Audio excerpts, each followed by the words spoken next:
కాకపోతే ఆడేసుకుంటారు బయట. ఒక అమ్మాయి లవ్లో ఉండి ఆ అబ్బాయి తనకన్నా ఎక్కువ వేరే వాళ్ళకి ప్రిఫరెన్స్ ఇస్తున్నారంటే నిన్ను నువ్వే తక్కువ చేసుకోకూడదు, బ్యాడ్గా నేను నువ్వే థింక్ చేసుకోకూడదు. It's normal feeling. అమ్మాయిలకి ఎమోషనల్ ఫీలింగ్ ఎక్కువ ఉంటుంది.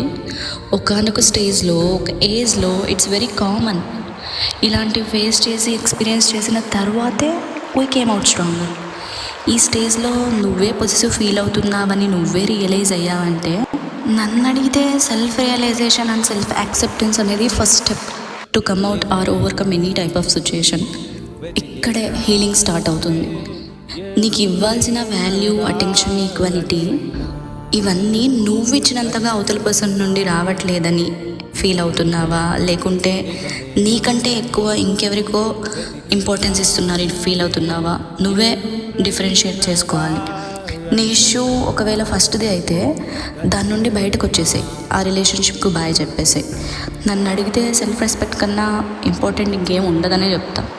సెకండ్ ఇష్యూ అయితే నీకు రావాల్సినంత రెస్పెక్ట్ వస్తుంది కానీ అవతల పర్సన్కి ఎక్కువ వెళ్తుంది అంటే నువ్వు నీ ఎక్స్పెక్టేషన్స్ కొంచెం తగ్గించుకుంటే చాలా మంచిది. నీ రిలేషన్షిప్ నిలబడుతుంది. నువ్వు ఈ పర్సన్ నాతోనే ఉండాలి, నాకు చెప్పకుండా ఏదీ చేయకూడదు అంటే అది సెల్ఫిష్నెస్ అవుతుంది. వాళ్ళ ఫ్రీడమ్ని లాగేసుకున్న వాళ్ళం అవుతాం. ఇలాంటివన్నీ మనం పెట్టుకునే ఎక్స్పెక్టేషన్స్ నుంచే వస్తాయి. మనమే సఫర్ అవుతాం. Better keep you full stop there. Expectations కొంచెం తగ్గించుకొని వాళ్ళతో మంచిగా మూవ్ అవుతే అన్నీ ఓకే. నన్ను అడిగితే ఫస్ట్ ఇలాంటి అమ్మాయిలు ఎమోషనల్గా ఇండిపెండెంట్ అవ్వాలి, తర్వాతే ఫైనాన్షియల్ ఇండిపెండెంట్ గురించి ఆలోచిస్తే బాగుంటుంది. ఫైనాన్షియల్ ఏముందండి, ఇయర్ కాకపోతే ఇంకో ఇయర్ అవ్వచ్చు. ఫస్ట్ ఎమోషనల్గా సేఫ్టీ ఇంపార్టెంట్ కదా. ఎమోషనల్గా బాగుంటే నెక్స్ట్ అన్నీ బాగుంటాయి. మీరేమంటారు?